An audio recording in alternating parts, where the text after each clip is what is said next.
The smell of polished oak, the smooth curves of a hand-carved chair, the weight of a table that feels like it could endure 1,000 storms.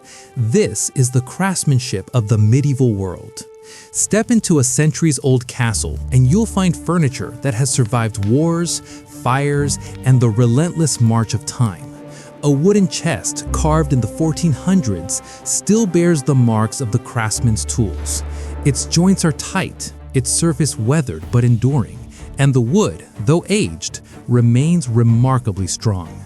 Now, take a modern dining table, assembled in a single afternoon at a furniture factory, and within months, the screws loosen, the veneer peels, and a table that promised convenience and style collapses under the weight of everyday life.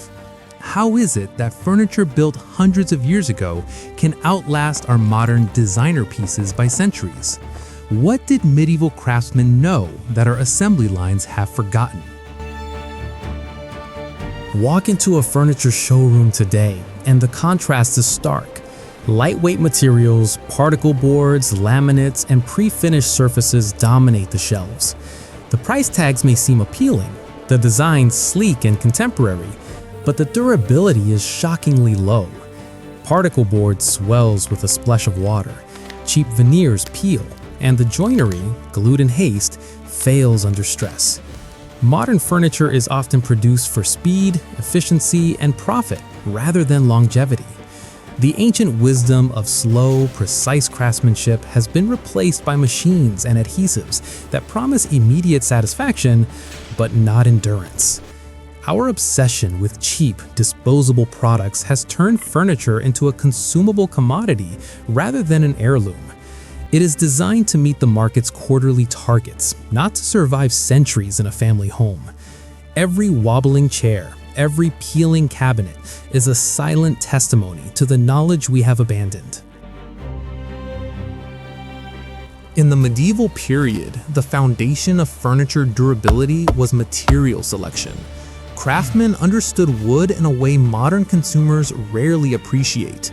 Oak, ash, elm, and beech were favored for their strength, density, and natural resistance to decay. These woods were rarely harvested haphazardly. Masters selected timber from old-growth forests, noting the grain, knots, and seasonal growth patterns.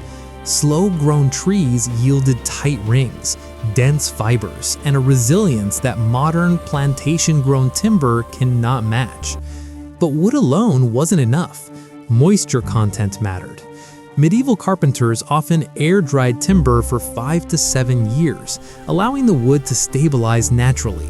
This prevented warping, cracking, and splitting, problems that plague modern furniture made from artificially kiln-dried or improperly seasoned boards. The patience to wait for nature to take its course was a deliberate investment in longevity. Every piece of medieval furniture was a study in precision. Joinery, the method by which wooden components were fitted together, was a craft perfected over decades. Mortise and tenon joints, dovetails, and tongue-and-groove assemblies were not merely decorative. They distributed weight evenly and locked pieces together mechanically without reliance on adhesives that can fail. Each cut was deliberate, measured against the natural structure of the wood. Tools of the period were also extraordinary in their simplicity and efficiency. Hand planes, chisels, augers, and saws were honed to exacting sharpness. Craftsmen would adjust their tools daily, sometimes hourly, to account for the grain and moisture of the wood they were shaping. The sound of a chisel biting into oak or elm was not just a labor of construction, but a dialogue with the material itself. Even finishing was an art. Medieval furniture often bore natural oils, waxes, and resins applied over months. These not only protected the wood, but also enhanced its natural fibers. Over time, the finish hardened and bonded with the timber, creating a surface that resisted moisture, wear, and insect damage.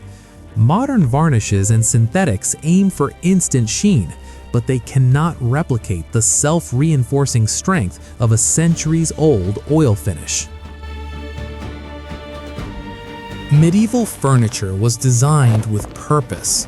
A chest was meant to carry weight, a chair to endure constant use, a table to last decades.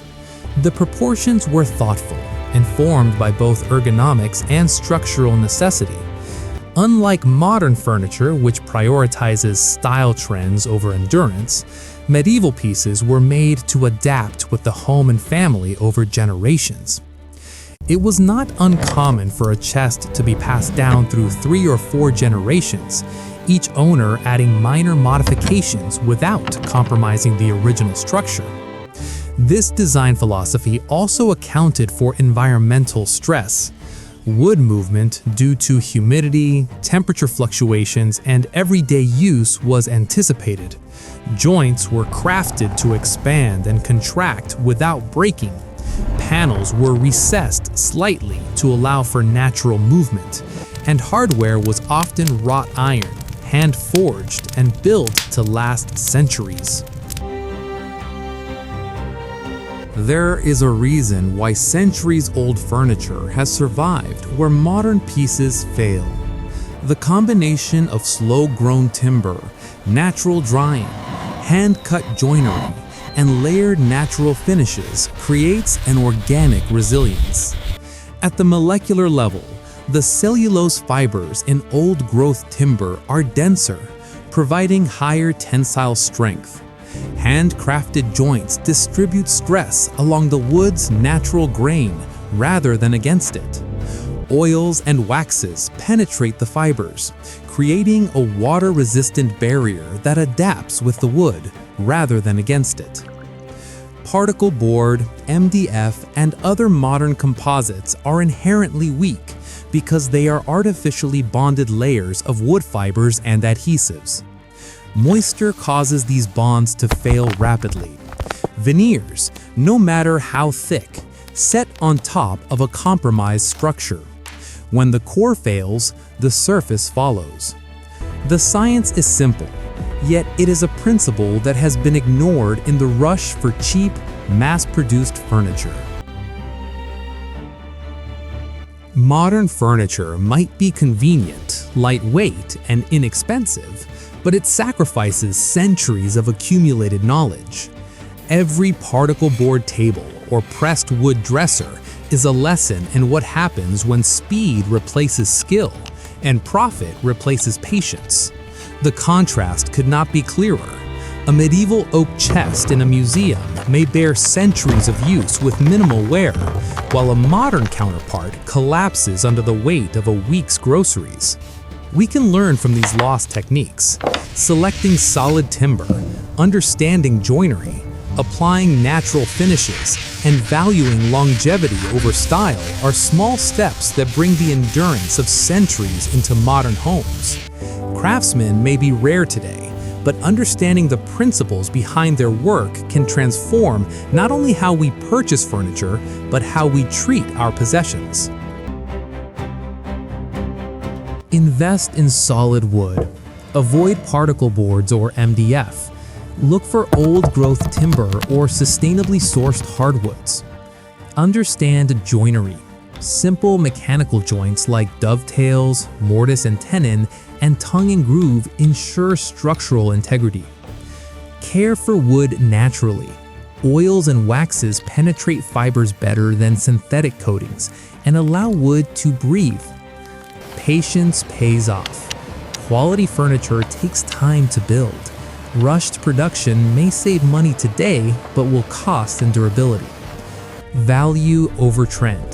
Prioritize pieces that will last decades over those that merely look good for a season. Medieval furniture is more than just wood and nails. It is the embodiment of knowledge, patience, and craftsmanship that has endured through centuries. Its survival is not accidental. It is a testament to a culture that respected materials, understood science, and valued longevity over speed. Modern furniture may dazzle with design and convenience, but when it fails, we are reminded of what has been lost: skill, patience, and the wisdom to make things that last. So the next time you buy a table or a chair, ask yourself, will this last a lifetime or will it crumble in a few months? If you want to rediscover the lost art of durability, dive into history, appreciate craftsmanship, and value patience over convenience. Like, subscribe, and share to rediscover the wisdom of things that last.